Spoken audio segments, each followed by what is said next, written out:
maandiko inasema kwamba ukiwa na dhambi hata kama serugi, ukikubali kumrudia Mungu kwa Bwana Mwokozi wa maisha yako, yote yataisha.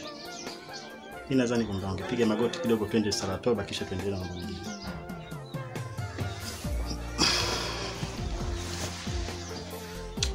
Sema Baba, katika jina la Yesu. Katika jina la Yesu. Niko mbele za uso wako. Niko mbele za uso wako. Ninaomba rehema yako. Ninaomba rehema yako. Nimekurudia wewe. Nimekurudia wewe. Kwa Bwana na Mwokozi wa maisha yangu. Kwa Bwana na Mwokozi wa maisha yangu. Mungu.